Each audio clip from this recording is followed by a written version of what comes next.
በአንድ ድንጋይ ሁለት ወፍ ድሮ ቀረ ነው የምልሽ። ይህን ቪዲዮ ካየሽ በኋላ ጨዌው በስድስት ወፍ ነው የሚሆነው ነው የምልሽ። ሰላም እንዴት ናችሁ? በዚህ ቪዲዮ አንድ በጣም ቆንጆ የቋንቋ ልምምድ ልማድ በምሳሌ የማሳያችሁ ይሆናል። በጣሊያንኛ ቋንቋ ውስጥ 6 የግል ተውላጠ ስሞች አሉ። 3ቱ ለነጠላ ሲሆኑ ኢዮ እኔ፣ ቱ አንተ ወይም አንቺ፣ ሉዊ ኦሌይ እሱ ወይም እሷ ናቸው።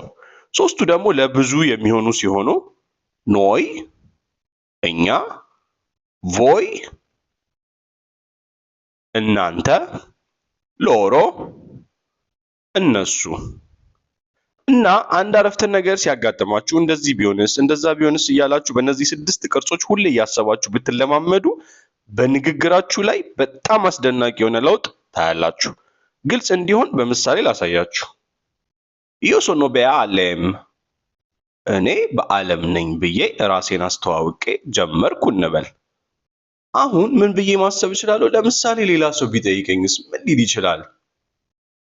tu sei be'alem በዓለም ነህ?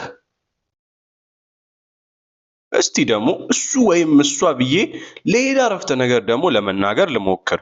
ቀጥታ ትርጉም ብቻ ሳይሆን ሌሎች የሚያያዙ ሐሳቦችን ቢሆኑ ችግር የለውም። ዋናው በስድስቱም ቅርጾች እንዴት ልትናገሩ እንደምትችሉ መለማመድ መሆኑ እንዳይረሳ። ሉዊ ኦሌይ segue be'alem su TikTok እሱ ወይም እሷ መጀመሪያ እሱ በሚለው እንየው። እሱ በዓለምን በቲክቶክ ይከታተላል። እሷ በዓለምን በቲክቶክ ትከታተላለች።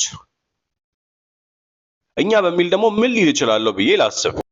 Noi ascoltiamo sempre be'alem su TikTok በዓለምን ሁልጊዜ በቲክቶክ ላይ እናዳምጣለን። በዚሁ አጋጣሚ ካሰብኩት በላይ የማቀርባቸው ቪዲዮዎች ብዙ ሰው እያያቸው በመሆኑ በጣም ደስ ብሎኛል። እናንተም እንግዲህ ተፍተፍ በምትሉበት አካባቢ ደስ የሚል ነገር እንዲሆንላችሁ ምኞቴ ነው። እስቲ አሁን ደግሞ እናንተ ብዬ ደግሞ ጥያቄ ብጠይቅ ብዬ ላስብ።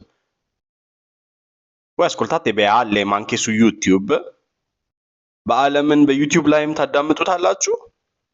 እሺ አሁን ደግሞ እነሱ ብዬ ሌላ አረፍተ ነገር ደግሞ ለመስራት ልሞክር። Loro adorano ascoltare be'alem su YouTube እነሱ በዓለምን በዩቲዩብ ላይ ማዳመጥ ይወዳሉ። አሪፍ። ቶሎ ቶሎ ብዙ ለመልመድ ለምትፈልጉ ሰዎች ይሄ ጥሩ ልምምድ ነው ብዬ እላለሁ። ይቺን ሳልነግራችሁ ከሞል ብዬ ነው። ይሄን ብትሰራልን የምትሉት ሐሳብ ካለ ኮሜንት ላይ ብትጽፉ የማየው ይሆናል። መልካም ቀን ይሁንላችሁ። በቀጣይ ቪዲዮ እንገናኝ።